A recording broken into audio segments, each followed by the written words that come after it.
All right, ladies and gentlemen, we have Stuart Wilson on the show. This guy drove all the way from Kingston for this, all 2.5 hours. All that for 5 listeners that I have, so I appreciate that. Expenses are getting covered though, right? No, they're not. No, but my 5 listeners appreciate it, including my mom, my dad, excellent, and me and you. Yeah. So there's just one more listener. I don't know who that is. We'll find one at one point. Yeah, we'll find one. Yeah, someone on SoundCloud. So you've been busy, man, working on your project, your master's thesis? Yes, sir. Yep. We're about a month away from defending that thesis. So I've just been busy writing and finishing up analysis. Nice. You want to tell us what the project is about? You're looking at sleep, right? The effects of sleep on athletes? Yeah. So, I mean, specifically our project, we've got a group of athletes and we asked them to record their sleep over a 2-week period. Just, how long, when they went to sleep, when they woke up, so how long their sleep was, how good it was. And we're going to look at how that varies according to how good of an athlete they are. So according to their competition level, which we're using kind of as a proxy for their skill level, we're going to see whether the timing or the length or the quality of their sleep differs by their skill level. And the point of the project is there's a lot of sleep research. People have looked at sleep in athletes before. No one's ever really done it looking at it according to skill level. But the real point is to start to look at an idea that we're calling deliberate recovery. So deliberate recovery is kind of like the flip side to deliberate practice, which is just the idea that you can deliberately make practice, more purposeful, more effortful, and more focused on achieving a certain goal. So we know that anytime you put in effort or you put in practice, you have to recover from that. So the idea of deliberate recovery is just that, well, maybe we can make our activities of recovery purposely better for performance. So the easiest way to look at that is sleep. Everybody's got to sleep. There's no barriers to sleep. Or no resource barriers. Sometimes you got to play. All you have to do is lay down. Yeah, exactly. You got to play COD some nights, but other than that, they're Fortnite. Yeah, exactly. Fortnite's the new thing. Fortnite's the new thing. So for people who don't know, deliberate practice is the concept upon which the 10,000 hour rule was built, right? And you can argue whether it's actually valid or not, and hint, it's not valid. But and that's the idea that Malcolm Gladwell's Outliers was built on too. Yeah, there's a little bit of the popular notion versus the scientific notion of some of these things, and that's a really good point to bring it back. I kind of jumped ahead a few steps there, but it's all right. It's okay. Yeah, actually, let me close the fridge because I left it open and it's beeping. While Lou's taking care of his house here. Yeah. The popular notion of 10,000 hours is, like you say, is by the Malcolm Gladwell, I think. Yep. I forget which one his book was, but Outliers. So it's the idea that, he says that, you need to accumulate 10,000 hours of practice to be an expert at anything.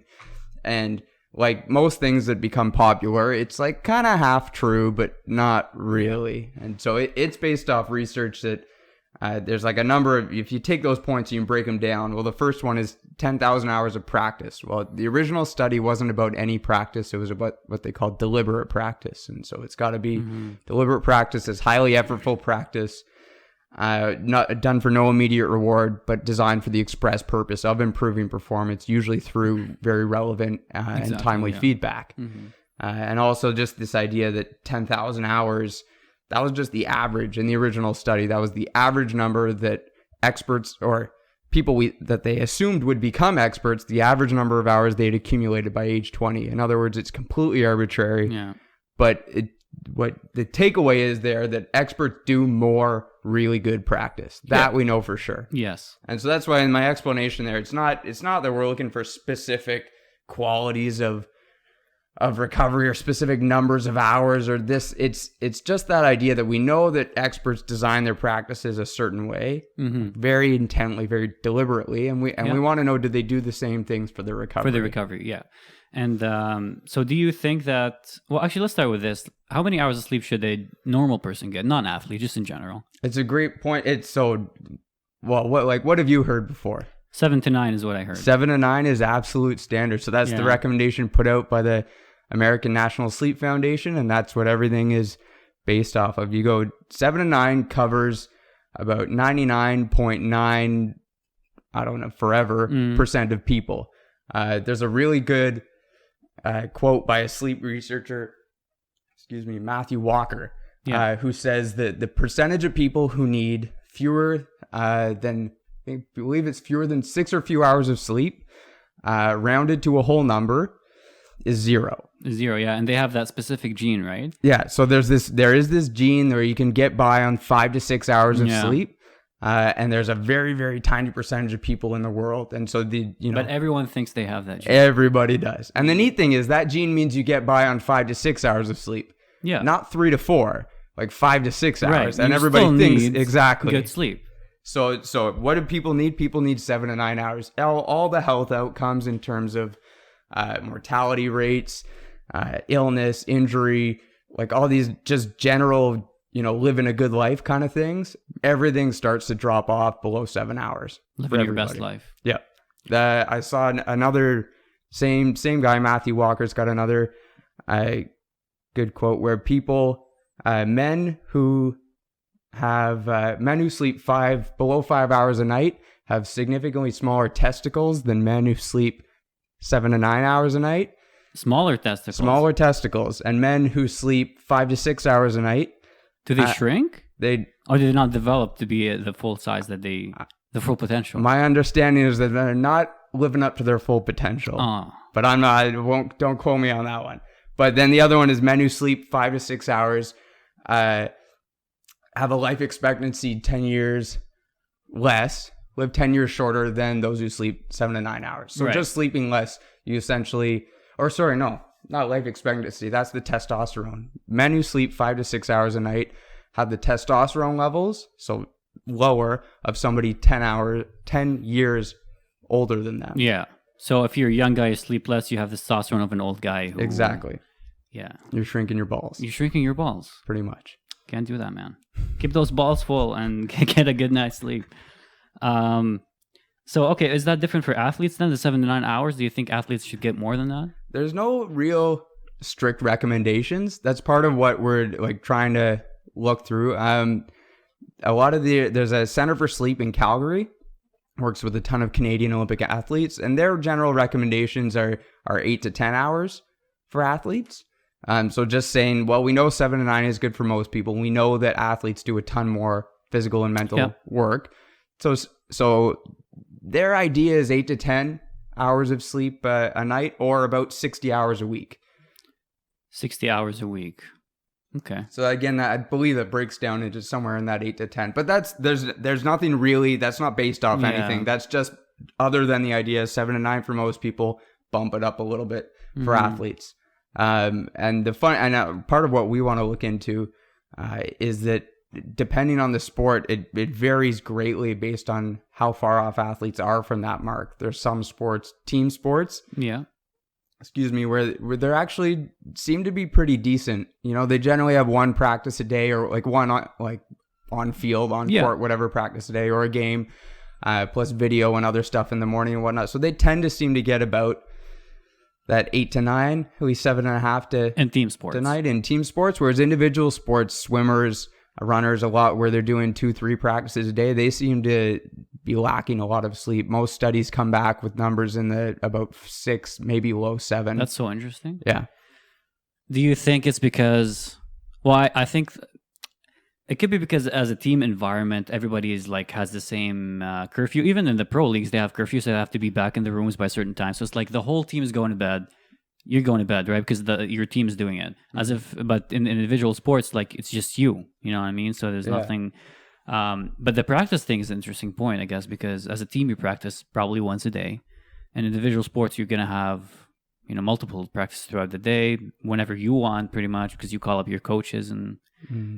That's actually interesting. So, do you think that do we know how much lack of sleep affects the performance of athletes? I know this is an overgeneralization because there's multiple sports, but have we quantified how it affects that?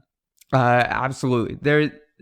So I'll say absolutely in terms of those studies have been done, numbers have been produced, but the results vary quite a bit. Okay. And it's because there's a number of factors that go into that. So I can't really quote good, solid numbers in terms of it reduces this by this much. Yep. Because like you said, it varies on a number of levels. It varies by sport. It varies somewhat by the age of the athlete, but it also varies according to whether we call it sleep chronotype. So it's whether the athlete is like more of a morning person or more of an evening person. Oh, so that's called the chronotypes, like whether you're a morning guy or a Exactly. night owl? Yeah. Okay. So that's actually in the research, they call it's like morning larks and night owls. Uh-huh. So you have these studies with larks, intermediates, and owls, which is... That's cool. I guess the researcher Which one are got you? bored or something. I am in solid, straight down the middle, intermediate. Nice. I'm neither morning nor evening. So you wake up around noon. Yeah, pretty much. Yeah. Yeah. So I mean, so I'll say that because of that stuff, it affects the results that you see from these studies. But we can quantify a lack of sleep, sleep deprivation of only a couple hours, say 2-3 hours in just one night. You slept normal up until that night, but just one night, you'll see significant decreases in memory, in alertness, in attention, in a lot of skill-based things. So dart throwing, goalkeepers, like saving, tennis serving. So a lot of accuracy-based things. You'll see affected mood. Like happiness, anger, any of that kind of stuff. And so that kind of translates into, you see a lot of affected ratings of perceived exertion. So how hard you find exercise to be. You find it a lot harder after you've slept less at the same power output, the same physiological outputs. You will see physiological changes, like your oxygen consumption is greater, your heart rate is elevated, So your body's putting in more work just for the same exercise that you've always been doing with just regular levels of heart rate. That's the best way of summing it up. Right. And actually that's one of the conclusions of the literature. If you want to sum it up, sleep deprivation is essentially your body's got to put in more work. It's costly to put out the same output that it had before. It can do it, but it's just got to work a little bit harder. Work a little bit harder, yeah. But is that the same? Is the effects of sleep deprivation the same on aerobic and non-aerobic activities? Because from what you sent me, and I was reading a lot of papers that you sent me, and said it has less of an effect on non-aerobic activities, which was really interesting. Yeah. So, like, I guess strength-based or like explosive-based sports or activities are affected less by sleep deprivation? Yeah, absolutely. So it's your summary actually is a great segue into that, because I'm the segue king. That's what they call me. That's what they call me. Not me. I don't say that. Mom calls you that every once in a while. My mom calls me that. Yeah, go on. So yeah, because if you think about it, sleep, you got to work harder, put in the same output. So if you do something short term, a lot of strength based tests, even some power based tests, a wind gate, something like 30 seconds or under, we'll say, anaerobic power stuff.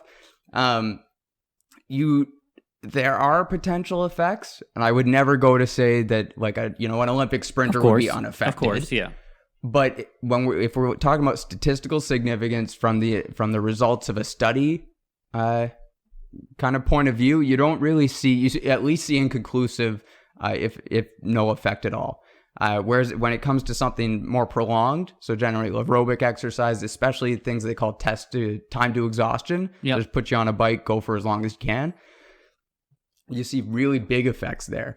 Because so like we said, if I can sum up what I said before in terms of the effects, a lot of the effects of sleep deprivation are central, so they're effects on the brain. And so a lot of that comes through in, like I said, how hard you perceive the task to be, how motivated you are, how resilient you are, all those types. So time to exhaustion is a perfect example of if you're essentially given more time to realize how tired you are and how shitty you feel, you're going to perform worse. Whereas on one jump, you really don't notice that effect. The motivation thing is kind of interesting. So when you sleep less, you're less motivated. But is that related to, like, I guess, dopamine levels or something? I'm not sure in terms of the neurotransmitters. Something for sure. One thing I can say for sure is a lot of it's to do with that rating of perceived exertion. Just the idea, like we said, when you go and do something you always do and it feels harder than usual, you're just not motivated to keep going. Right? It's a crappy feeling to go into something that should feel easy and it feels not easy. Feels anything else. So even the lack of sleep and how it affects decision making, I guess, or skill learning in sport, that's also interesting. So has there been anything to look at the mechanism behind that, or have they only found that, okay, it just affects decision making, but we don't know how exactly? I would be unclear. I wouldn't be comfortable explaining the mechanism. It definitely gets in deep. I can say one of the neatest things about sleep in relation to the skilled learning, especially what you said there's these really cool studies looking at the effect of sleep just on basic skilled learning. And so we see that learning a skill. So when you like a really basic and I mean, among your 5 listeners, I hope there's no, memory experts. 5 was an exaggerated number. It's more like 3. But generally, you learn something in your short-term memory, and then that's like during the practice, and then once you get a break, you get time to convert it into long-term memory, right? And so, in most people, we're generally set up that happens while you sleep. The interesting part is that you can do that outside. Right, it'll go over time. It gets stored in long-term memory once you get that break. Once you're no longer processing things in the moment, your brain can kind of switch into the background and start processing things in the background.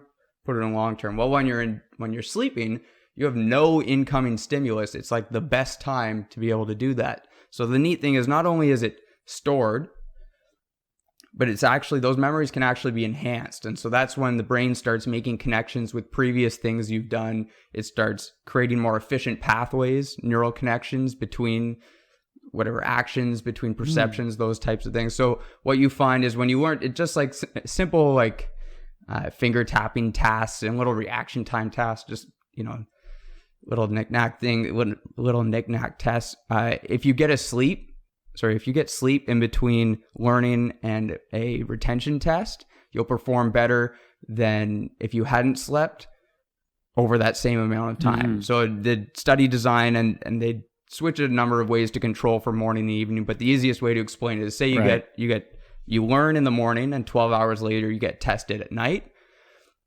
Your performance in the retention test will be better if you learn that at night, 12 hours later got tested and slept in between. And so I say there's differences between, morning and evening. And so they do revert, they control for that. But the basic explanation, 12 hours with sleep, better than 12 hours without sleep. Well, dude, you explained that perfectly. And then you're 2 minutes ago, you're like, I don't know if I can explain that. and then you just explain everything perfectly. But when you're looking at, and this is from me reading your paper, when you're looking at sleep outcomes, you're looking at 3 things. Sleep duration. Okay, we've talked about that. So how many hours of sleep? And then you look at sleep quality. So what is sleep quality exactly? Like, does sleep differ in quality from one night to another? Absolutely. And so it's, in some ways, that's a really easy question. Like when you wake up every single morning, you come downstairs. I can't comment. Maybe somebody's living with you here. Maybe somebody's living here with you. I can't disclose that information. Sorry, I don't know. Don't put me on the spot. I was supposed to say that or not. If someone's down here in the morning, let's say someone was down here. Let's say mom's here. She's going to ask you, Lou, how's your sleep? You're going to say, oh, it was good. Oh, it wasn't so good. Right. How did you sleep? Sleep quality is a really basic thing that we all kind of understand. Yeah, it was good sleep. So you're saying that was a stupid question? What I'm saying is it's actually not. It's a really complex idea. So those recommendations of 7 to 9 hours by the National Sleep Foundation in the U.S., those have been long-standing forever. We've known that for a long time. We've just reinforced it they've reinforced it with more and more research. They've just recently put out, I think it was 2015 or 2016, recommendations for sleep quality. And they've got a number of parameters that they use to objectively assess it. So there's like how many times you wake up in the night, how long those awakenings were in general. They've got something called sleep efficiency, which is just essentially the amount of time that you spend asleep as a proportion of the amount of time you spend in bed. So like, does it take you a long time to fall asleep? Okay. And then are you in bed because you wake up in the night or, later at the end of at the end of the night you're trying to fall asleep but you can't, so you just get up for the day. That and then as part of that, I already mentioned that they call it sleep onset latency. So just how long does it take you to fall asleep? So just all those, and those are all kind of intuitive, right? The more times you wake up, the longer it takes you to fall asleep. The longer you spend in bed trying to sleep without being able to.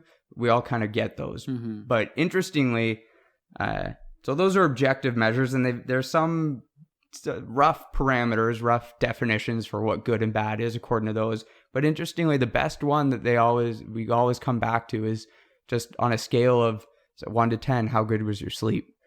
Right. And the neatest thing about that is you can say, well, it's so subjective, it's totally up to you. The neatest thing is sleep quality is extremely subjective. If I tell you that you had a good sleep, like if I, set up a whole bunch of fake equipment, pretend to monitor you, say, oh yeah, Lou, this says fake equipment like this. Yeah, the one I have here. Yeah. Actually, this looks like yeah. It looks legit. This is sleep equipment here. Yeah. So if I tell you that, yeah, you scored 99 out of 100 on your sleep last night, you killed it. And if I hadn't told you that, you would have rated yourself at a 6 out of 10. If I tell you that, and then you'll say, okay, I guess maybe I was more of a 9 out of 10. If you go into some reaction time task or some performance test, you'll perform better just because I told you that you had a good sleep. Yeah. Wow. So it gets back to this idea of placebo effects and sham treatments, and the interesting part here that they're just kind of starting to explore is because sleep is so subjective, because a lot of the effects are felt centrally. The idea of a placebo effect, when we hear that, we think, oh, placebo means nothing. Well, it doesn't mean nothing. It means that there's no peripheral physiological change, right? But because the effects of sleep are already felt centrally in the brain, a perception change telling you that you had a good sleep, well, that can have even a physiological effect. That can have an effect within the brain, right? So essentially what I'm saying is just telling you something that goes into your brain. All this, everything was already just in your brain anyways. So even though I've just told you something, we can have an actual physiological effect. Right. And the outcome of sleep will be differed based on your interpretation of it. You mentioned Matthew Walker, and he was on Joe Rogan podcast, and he said the placebo effect is probably amongst the most powerful effects in the pharmaceutical industry. So it's like if you believe something, absolutely, that's just as good. Absolutely. Because it will lead to physiological effects. And we all understand that mood changes things, right? And mood is just a change in whatever little neurotransmitter changes in the brain, right?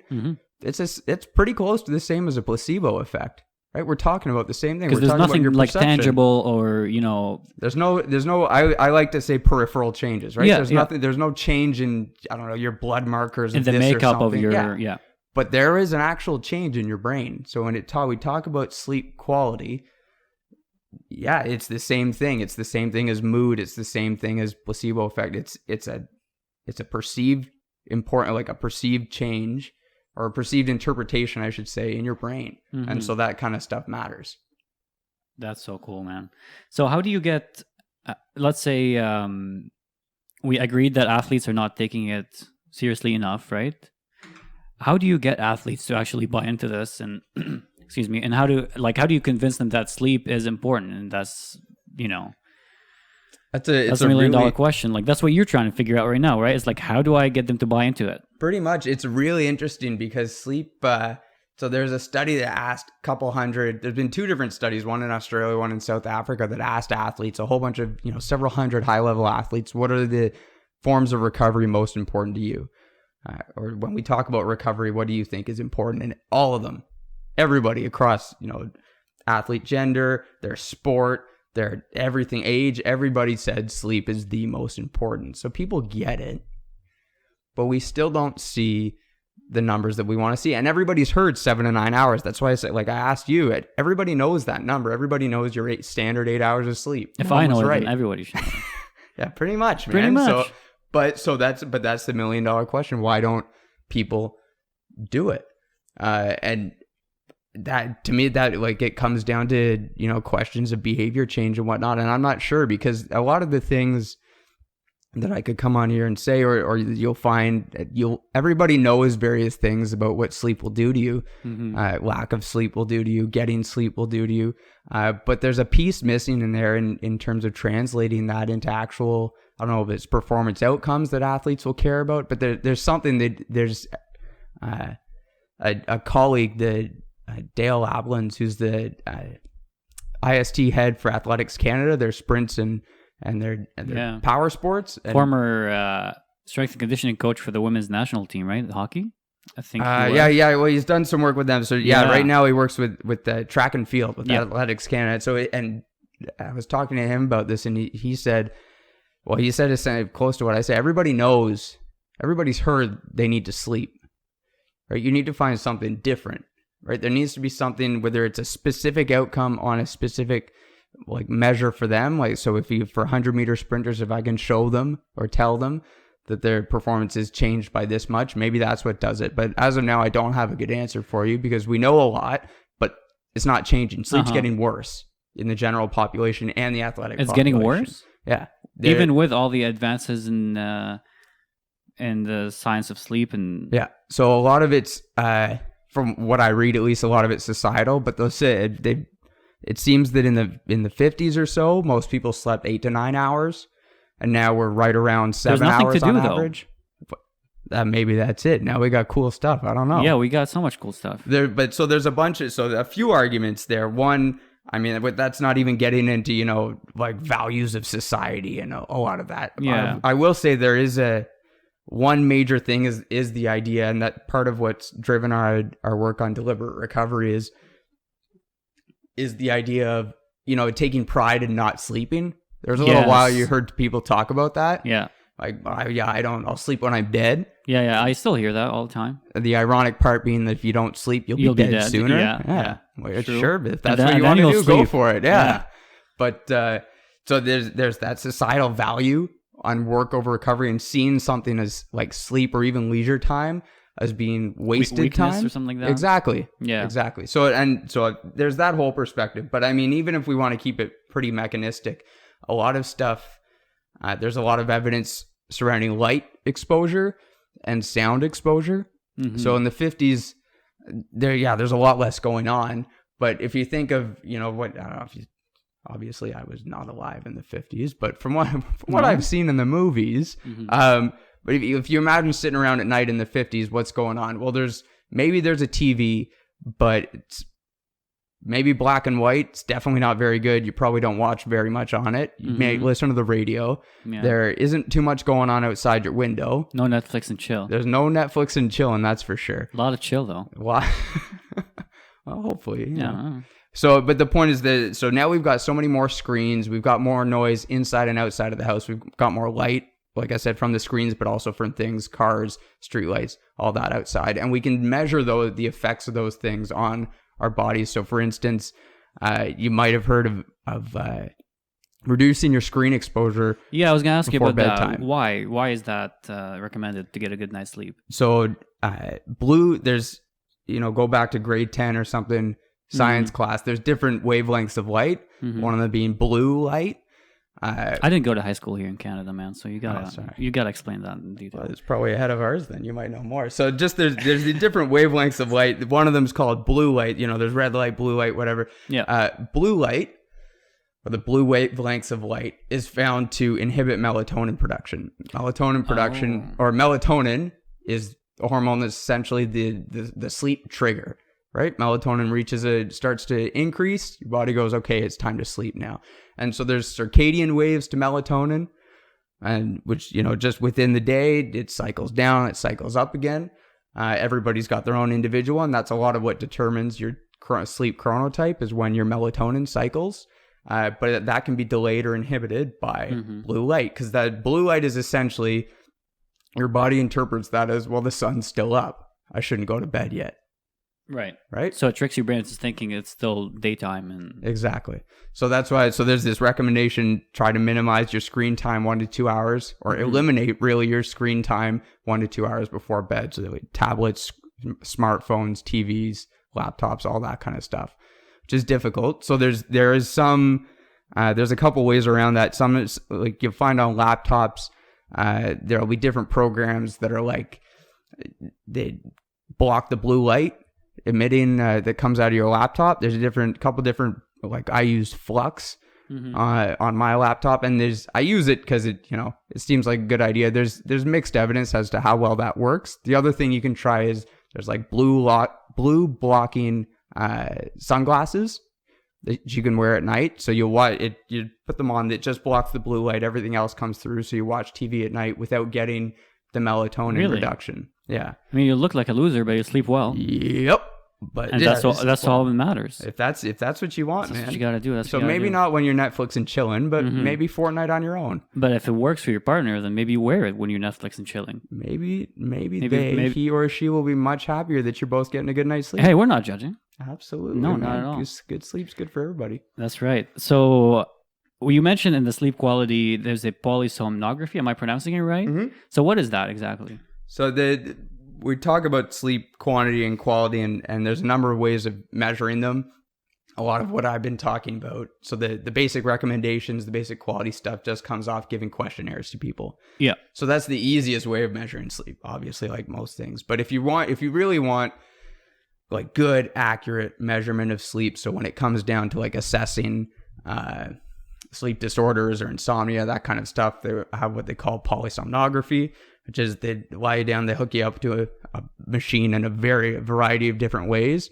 And it measures, heart rate, temperature, brain waves, all these different kinds of things to get a really accurate, objective measure of your sleep. So, and then you mentioned there's an accelerometer that you can wear. Is that the same thing, but like a cheaper alternative? Or yeah, so I should say, sorry. Yeah. So we've got one end, we've got just use your questionnaires. The really objective, the high quality end, the expensive end, whatever, you got polysomnography. One step closer in terms of it still costs some money, but it's a lot more accessible, is this idea of actigraphy. So it's essentially, they can be either wristwatch monitors, or you can wear it as a strap around your chest, and it's an accelerometer. That's it. It just measures your movement during sleep, and there's certain patterns, amounts of movement that we can correlate with different phases of sleep, different levels of sleep, depth of sleep, those kinds of things. So it's like your poor man's polysomnography. And then like one step more accessible, I should say, is essentially like cheap actigraphy, which is what you find in like a smartphone or like an Apple. I don't actually know if the Apple Watches have them. Yeah, but probably like a like a Fitbit smartwatch and stuff like that. Exactly, Fitbit. That's what I was gonna say. Yeah. So and it's a great idea. The issue with the actual like actigraphy, like purpose-built wristwatches or wrist monitors, they're pretty good. They're about, from what I understand, they're about 93% correlation with polysomnography. The Fitbit ones are not so accurate at the moment. Like most things, we've just put them in, we're just figuring them out. A work in progress. Yeah. So I haven't done this research. What I most recently heard from some people, somebody out of the sleep center in Calgary, was that they don't recommend the use of monitoring your sleep using the Fitbits and whatnot, just because it's so unreliable. Sometimes you'll wake up and be like, wow, that felt like a really good sleep. You go roll over, look at your Fitbit, and I don't know how it puts the information out, but you look at it, it says you got a poor quality sleep. It could mess with your placebo. Exactly. It's like whatever, reverse placebo or something. Yeah. But like we're saying, because their subjective interpretation is so important, if you use an objective measure that's not that good, it might actually be worse than just relying on, oh, that was a pretty good sleep, I should trust that. Right. So, okay, aside from blue light, is there anything else that people should be doing to get a good night's sleep? Other than, like decreasing screen time and all that. For sure. What else is there to do? For sure. There's a couple basic ones that everybody can kind of get aside behind. From the ones that you always hear about. Well, it's the ones you hear about, but there's the good stuff. So the most important one is a consistent sleep time and wake time. So the body operates in, like, sleep is a hormonally controlled occurrence. So like we're talking about melatonin, we talk about the rise and fall of cortisol as well. So all the normal daily rise and fall of various hormones within the body, or concentrations within the body, all related to this kind of genetic and somewhat environmentally affected idea of a circadian rhythm, which is, just, we all know at certain times of the night, you want to sleep. Yeah. The neat thing, actually, they say in studies where they're of 6 days of sleep deprivation, you'll find even however many hours that is, 2 hours before it's supposed to be over, they'll find that people, if it's the middle of the day at that point, even though you haven't slept for 6 days and you're exhausted, in the middle of the day, if it's your up point in your circadian rhythm, people generally won't be that tired. They'll be affected. They'll be far worse than they were on the first day or they would be normally. Yeah. But they won't actually be that tired because that's the time of the day that their body wants to be awake. So all that to say, getting a consistent bedtime, consistent wake time fits into that circadian rhythm. Yeah. Sorry, go on. Well, just ideally you want to match them to what your personal individual rhythm is. Preferences. Yeah. But the idea, if your job, your family, whatever, something means that you can't do what you really want to do, as long as it's consistent, your body can kind of shift and adapt that way. So if we say 8 hours is ideal, bed at 10 p.m., up at 6 a.m. every day, even if you don't want to be getting up at 6 a.m. every day, doing it every day will be better for your body. On the long term, it will. In the long term, yeah. Okay. Yeah, I can attest to that personally because in my first year of my master's, I thought I was, one of those people I don't need sleep, bro. I can survive on 3 hours or whatever. And so I took a job working night shift at a warehouse from 11 p.m. to 7 a.m., right? And I did that for about maybe two months, two and a bit. And then I would have school in the morning. And I would come home and I'm like a psychopath. Because I'm not getting enough sleep, I'm angry, I'm pissed off, I'm depressed all the time, yelling at people and stuff. And then as soon as I quit that job, a week after, I'm like, oh, everything's fine. And as if that was an entirely different person before. So it's crazy how much it can change your mood and absolutely how you can carry yourself. Yeah. So I'm not as familiar with the research in that area, but there's a ton of research into night shifts and just shift work in general. And it's incredible how, and I don't want to come across on something I don't know as much about, but essentially shift work is terrible for your body. Must be. It's absolutely awful for your body for a number of reasons.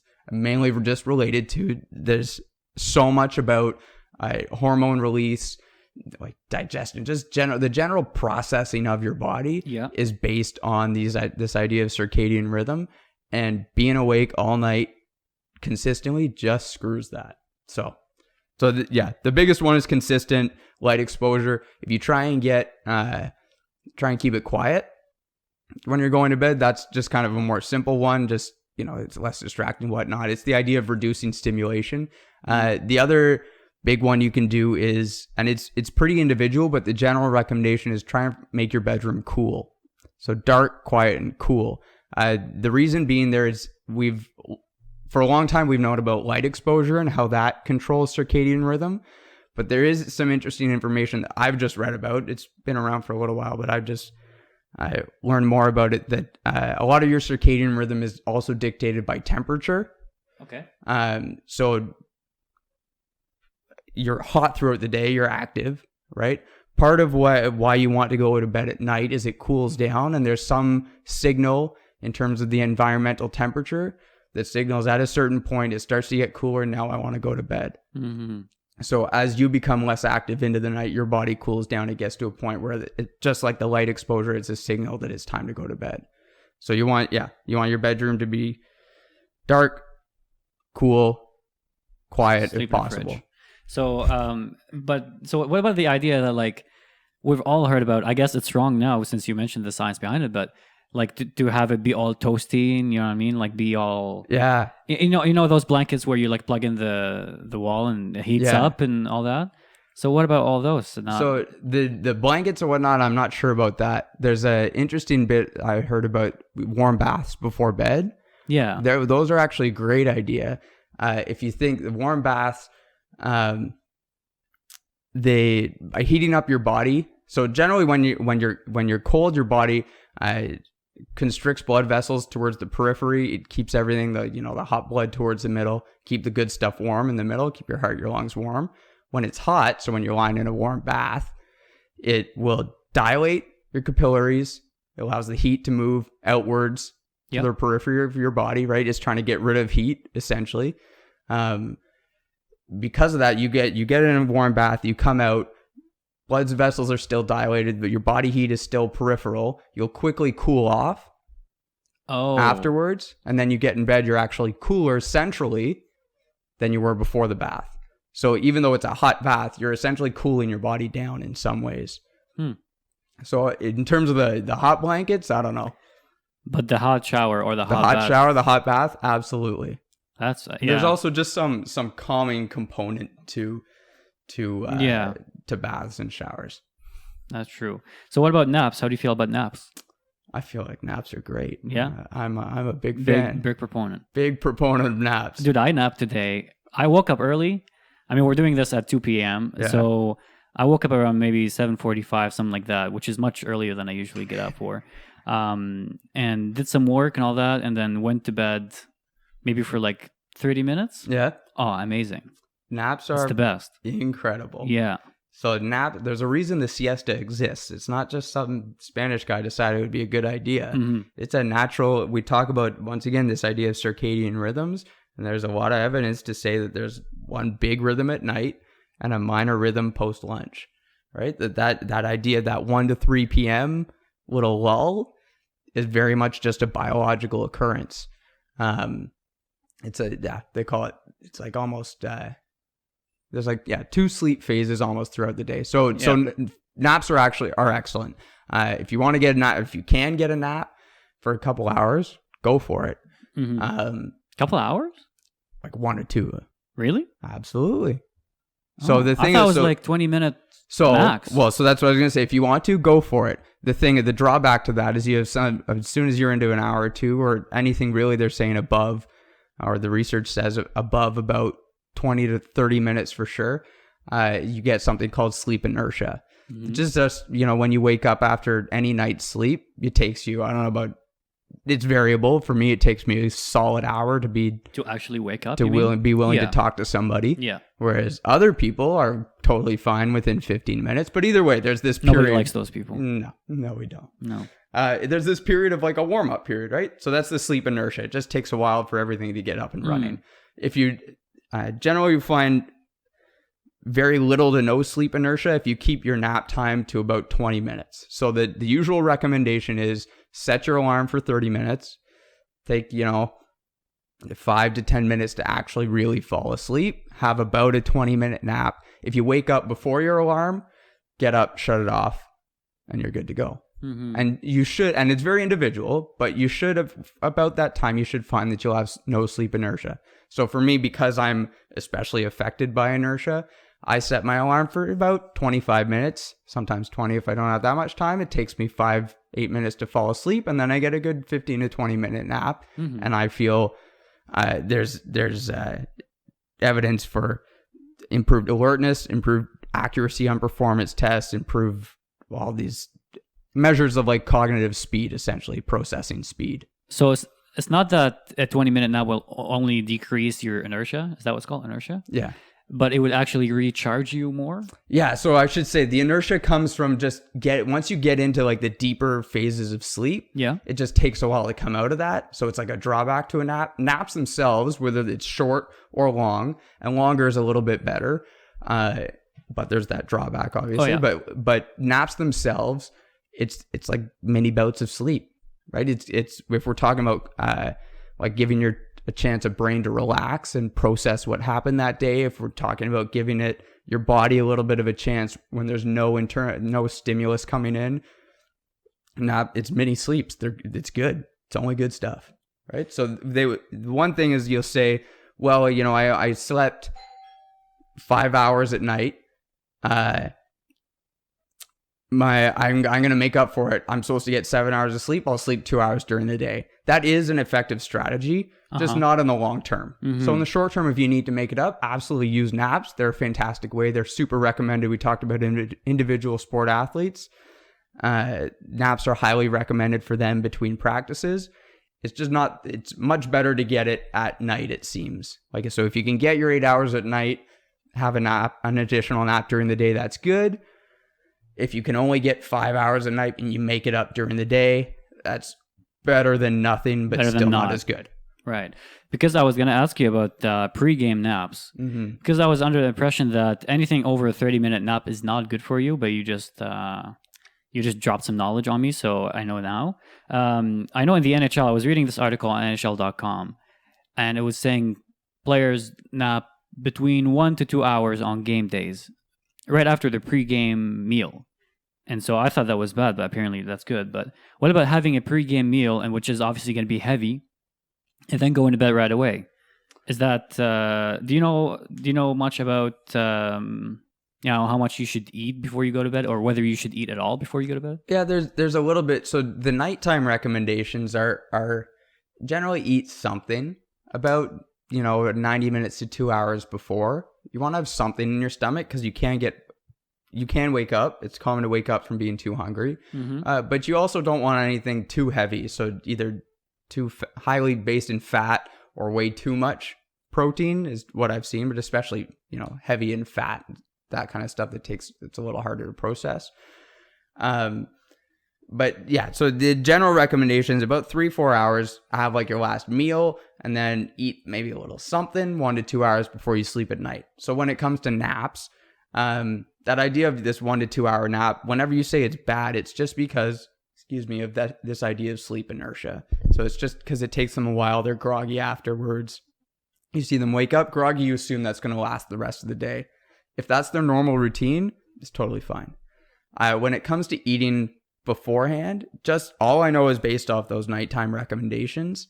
If they eat something, generally because they're eating it on game day, it's probably going to be pretty easy to process anyways. So you talk about like their standard, like chicken and pasta with tomato sauce or something. As long as they don't eat too much, it's probably okay. And it is highly individual. So I would say if they wake up from their naps and they're having trouble waking up, or they don't feel that rested, or they feel like they need 2 hours in the middle of the day, and they got a decent night's sleep before, then they might want to look at either changing the meal up a little bit or taking a little bit of an extra break in there. Okay. That makes sense. So, do you know much about this myth that if you eat a lot before bed, you'll have nightmares? Is that... No, I don't know much about that. Much, That has never been referred to in the literature. You have not heard about that? No, that hasn't made it into the papers. There's still so much for you to learn still. Yeah, I don't know, because I was thinking about that when I was reading the articles. Like, every time I eat a lot and then I have to nap after because you get the itis. Yeah. I always have a nightmare. If I take a nap on like an empty stomach or like a light stomach, then I'm fine. I don't know if that's... And I read something about that, but like, who knows if that's true or bullshit. Well, we can reason through it a little bit in terms of if we know if processing your food gets in the way a little bit, like it's, I don't know if it takes up some of it's a little bit of burden on your body because it has to process it and digest it. So maybe it's that. But for whatever reason, if we know that your sleep is affected by how much you eat, so you get less quality sleep, you can reason that nightmares and dreams, from what I've read, I believe tend to happen in lighter phases of sleep, right? There's parts of sleep, there's different phases of sleep, and I won't get into this too much without for fear of being misquoted or whatnot, but in terms of like your deeper slow wave sleep versus your lighter sleep, as far as I know, dreams tend to happen in the lighter phases. So if your sleep is disrupted, if you're not allowed into the deeper phases of sleep by the amount of food, you tend to stay in the dream phase. Now, I don't know, good versus bad. That just maybe that depends on karma and you as a person. But you don't want to open that door. We're not getting in there. No, it's not good. But there could be something behind that. Yeah, for sure. So I know you're the sleep expert, but I want to ask you a couple of things about other forms of deliberate recovery. Absolutely. Yeah. How do you feel about ice baths? Ice baths they're a really cool thing. I was actually just listening to a podcast on the way here with Sean. Was it mine? Actually, no, but I do. Dude, you got your. I listened to yours already today, man. I told you that. All right. I'm a huge fan of Sir Dr. Nick Waddy. Thank you so much. Yeah, Nick Waddy, not me. Okay. Right. Well, whatever. It's building. Yeah. But so the Dr. Shona Halson is she's from Australia, I believe, still works for the AIS, the Australian Institute of Sport, and she's put out a ton of research on ice baths, and they're really cool because there's a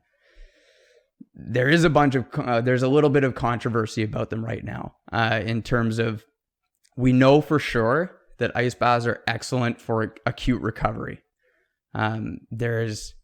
So again, after any type of exercise, go in an ice bath and you speed up, like same day, acute, couple days, that type of recovery.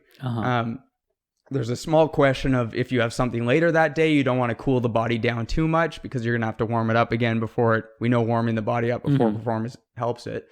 There are some interesting little bits of information at this point that say for strength training specifically, using ice baths too frequently during training might impair long-term adaptation. So there's the idea that a lot of adaptation, physiological adaptation, comes from stressing the body, right? Yeah. And so the idea of recovery is like optimizing that post-stress environment to speed up the recovery to get it back to normal as fast as possible. And there's this thought that, well, maybe we don't want to get it out of that crappy, stressful environment where there's inflammation and byproducts swimming around in the bloodstream and those types of things. Maybe we want to let it sit there and force the body to perform its own adaptation. Why? So this is without getting too much into the muscle physiology. It's the idea of like what stimulates adaptation in the body. It's stressing it, right? The body gets better because you stress it. It figures out a way to grow and adapt to that stress. Just like when you increase muscle mass. Exactly. All that stuff. And so muscle mass is a great one. We know that muscle mass, that hypertrophy occurs through, it can either occur through high loads on the body, so using heavy weight. It can also occur through, I forget what they call it, but essentially like getting a pump. Yeah. So creating a sick pump, I think it's called. A sick pump. Getting a sick pump is the proper term is sick pump. Oh, okay, I see. Yeah, that's what I was looking for. Yeah, but it's creating a stressful environment. There are a lot of metabolites, a lot of byproducts within the local system, right? So either load or this, but either way, you're imposing a stressful environment and forcing the muscle to adapt. A lot of what recovery modalities or activities are is you're taking that environment and you're making it like optimal. You're getting rid of a lot of those metabolites, a lot of those negative things, a lot of those negative byproducts to speed up that recovery. But by speeding up the recovery, you're returning the muscle to like its pre-exercise state, but you're missing out on forcing the muscle to adapt. So I guess what I could say, it's the equivalent of you're tutoring somebody. Mm-hmm. You can give them the answer and get them out of their stressful, confused state right away. Or you can let them simmer on it. You can let them sit and figure it out for a while. And you'll get back to where they were before, happy and carefree, quicker if you give them the answer. Yeah. But they'll get smarter and they'll get better at the activity if you let them sit on it for a while. Mm-hmm. So they won't benefit from it if you just give them the answer. That's a poor example, but it kind of makes perfect. That's a good example. Yeah. Although the kids I tutor, man, oh my god, sometimes you just gotta. But yeah, so it's that. So this idea that cold water tubs are good acutely, but long term we're kind of unsure. And even if you do want to use them long term, every once in a while, you should go through training periods without using them, because it might. It's going to hurt more. It's going to be a lot tougher in that training period. Yeah. You may get better adaptation. So what about another one? Active recovery. Yeah. So what is active recovery exactly? Like, where do you draw the line between active recovery and then just like physical activity? That's a good question. Thank you so much. That's one I'm not sure I can. Have you ever? I heard once that somebody said, whenever you're in an interview situation and the responder says, "Am I putting you on the spot?" No. But whenever the responder says that's a good question, they're either one they don't know the answer, or two, they need extra time to think of what the answer is. Take all the time you need, man. I thought that was a genuine compliment, but whatever. We can clip this. We can edit it out. So I don't really know the answer to your question in terms of what the limit is. It's pretty individual based on the fitness, I guess, the training capacity, the aerobic capacity of the athlete. So for somebody who's relatively unfit, there's essentially no such thing as a active recovery or a cool down because it's all work. But active recovery is generally defined by very low heart rates while still performing a relevant movement. interesting thing about active recovery, a lot of the justification for it comes about because of the idea of clearing lactate from the body. And I'm no physiologist at all, definitely not a muscle physiologist, but we know now that lactate is just present, essentially. It's a marker of what state the body's in, but lactate, the burning sensation you feel of all the lactic acid, that's not, like, lactic acid isn't what slows you down. The burning sensation is just kind of a marker of other processes going on. So the idea of clearing lactate and of that being important, the lactate isn't doing anything to your muscles in that situation. Okay, it's like a signal that something's happened. Just a marker. It's just the marker. It's not the causer of anything. So the idea that we need to clear it doesn't mean anything. It's like, if something bad happens, you put up the red flag. Well, putting the red flag down doesn't mean anything. The bad thing's still there. So the idea, active recovery was mainly to clear lactate. We know that that's not a deal. So why do active recovery? And there's a meta-analysis that came out recently that essentially had that as a conclusion. They had a whole bunch of different outcomes, both short-term and long-term, and found that there was no real benefit to active recovery. So it's still a little bit inconclusive, because we do know that practically every single endurance sport has cooldowns built in, and they've had cooldowns built into their programs for decades. Yeah. So we know there's something there. There's got to be something there, but we don't know what it is, essentially. So every time I have a guest on the show, and by every time I mean last time and this time, I ask my friends, like, hey, I'm having this person on, they do this and that, do you have any questions for them? And obviously they're idiots like me, so they never give me any good questions, and they give me ridiculous ones. So I'm going to ask you a couple of them that they gave me those questions, and a lot of those you answered already. But so one of them was like, why do I feel like garbage when I wake up after an hour nap compared to like a 20-minute nap? So okay, we get that. What about, does banging count as active recovery? Tough question. You know what? I don't know. I don't know any studies that have looked at that. I might go try and design one. I might get you in as a participant on that if your buddy too, if they like to participate. To be honest, that was me who came up with the question, not my buddy. But yeah, I'm sure he'll be down. So there's like that age-old question of like, do you have like sex the night before a fight? Yeah. I actually know a guy who did a while ago. He did his, I believe it was his master's, and his thesis was essentially, he did a review of the literature on that question. Is having sex the night before a game a bad thing or not?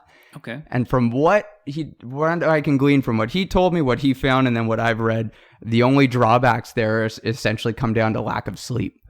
So, like, if you're having a great time and it stretches out till 3 a.m., yeah, it's a bad thing. Mm-hmm. If you're asleep by 10:30, nah, it's fine. God bless. Do we think? Exactly. In terms of active recovery, I'm gonna have to go with no. Generally, we see active recovery is better if it's somewhat relevant, specific to the activity. So I don't know if porn stars use cool downs. Maybe that could help them, but other than that, I don't think so. What kind of cool down would they use though?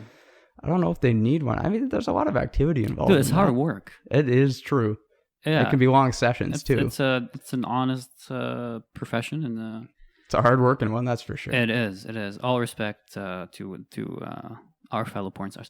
What else did I want? Yeah, that's pretty much it, man. I had a lot of questions actually from my friends, but you've answered them all. So I don't think there's a better way to end this podcast than on that shitty question from my friend, quote unquote my friend. So thanks for doing this, man. I really appreciate it, and hopefully I can have you back on soon, and we'll discuss the results of your thesis. Absolutely. Thanks very much for having me. Man, thank you.